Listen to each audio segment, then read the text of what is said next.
I'm a senior at HKIS this year and have absolutely no qualification for saying any of the following. Despite the namesake, I'm unable to sell out a theater in Boston.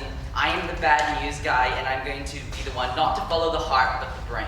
What I'm going to say in the coming minutes will likely offend quite a few of you. And while what I'm saying are generalizations, they are nevertheless true. You don't care. And I don't mean to say that you can't feel emotion or compassion for someone or something. I mean to say that you don't care. So let's take a look at what our world looks like today. It's unfortunately rather depressing. Our oceans are more overfished than in any other time in history. Take the bluefin tuna, for example.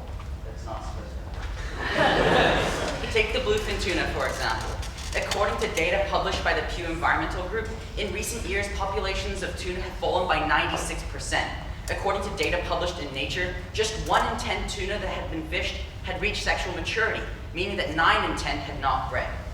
Based on current trends, the tuna will go extinct, spelling disaster for not only the Pacific's ecosystem, but in turn millions of people as well.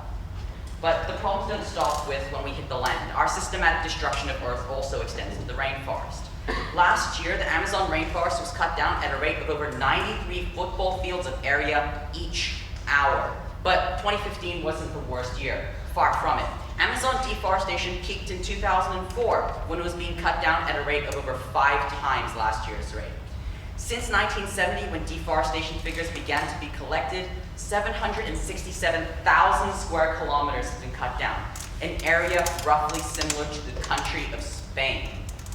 The environmental impacts of that are pretty obvious. But the problems don't stop with what we do to our environment. They're coming full circle back to us, clean water.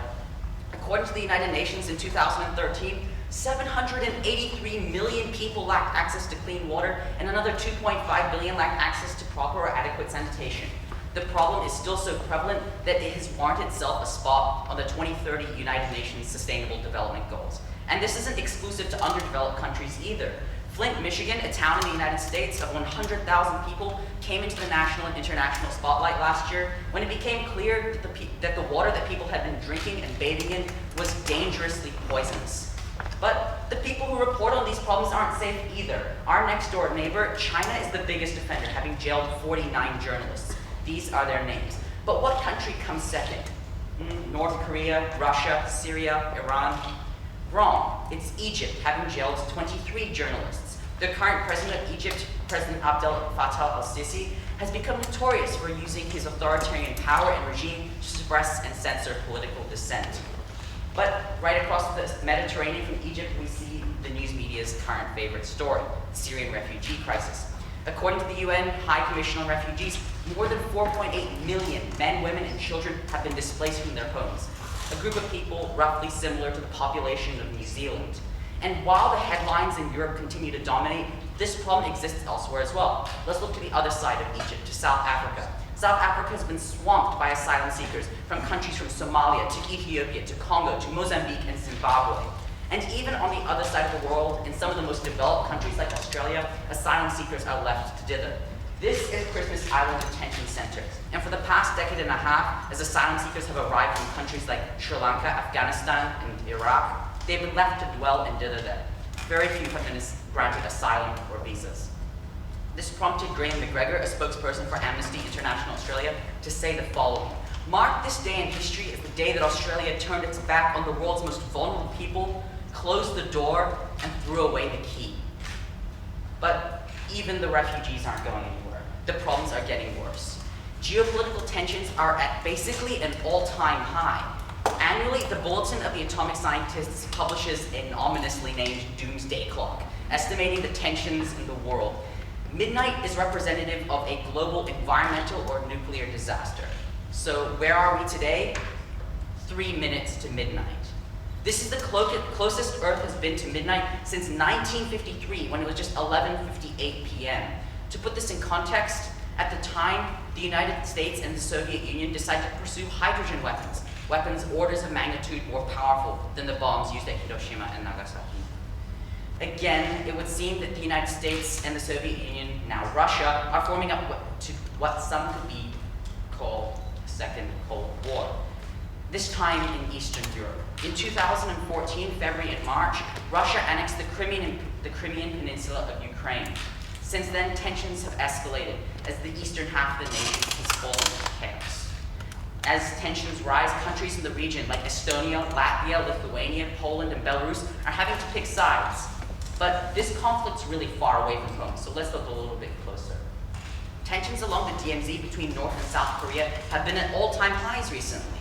In January, the Kim regime tested, or claimed to have tested, a hydrogen weapon, the very type of weapon that the United States and Soviet Union pursued 50 years ago.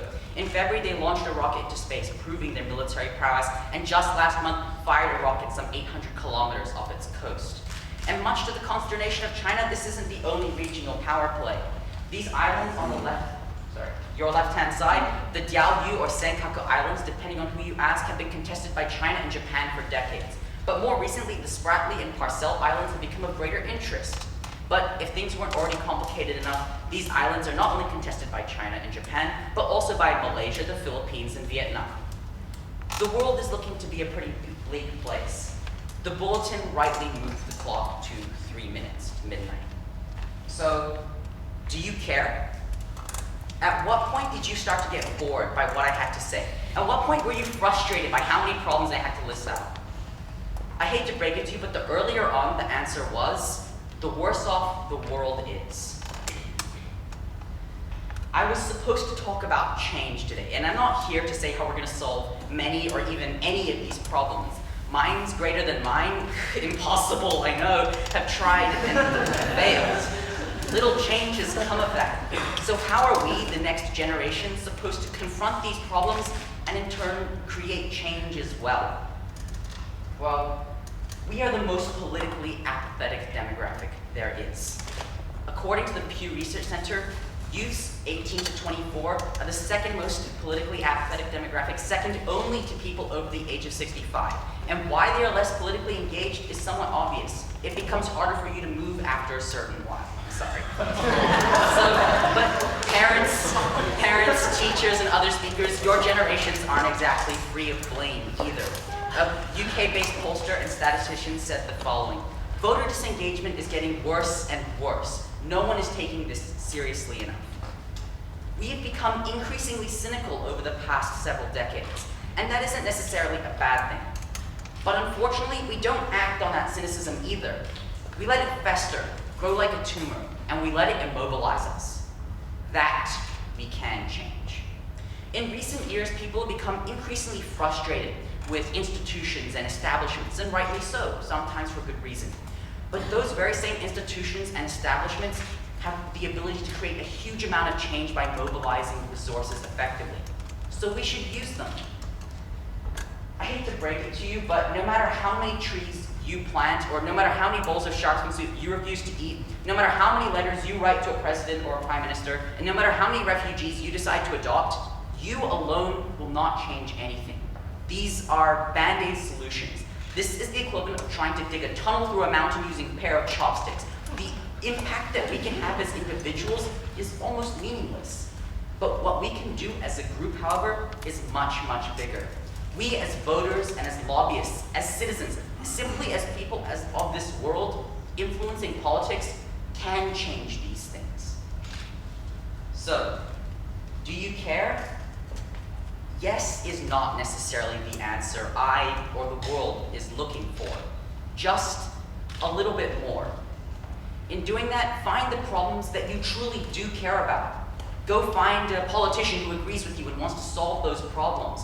Become a voter. Go find a lobbyist organization. Join a campaign. But make sure, whenever and wherever you're politically enfranchised, that you do engage, because otherwise, little happens and no change comes of it. The bulletin of the atomic scientists last year moved the clock, the Doomsday Clock, to 11:57 p.m., 3 minutes away from global catastrophe. So, we have 3 minutes to change the world. Go vote, go find your problems, and go fix them. Not necessarily alone, though you can try if you want to, but together. You have 3 minutes, so go change the world.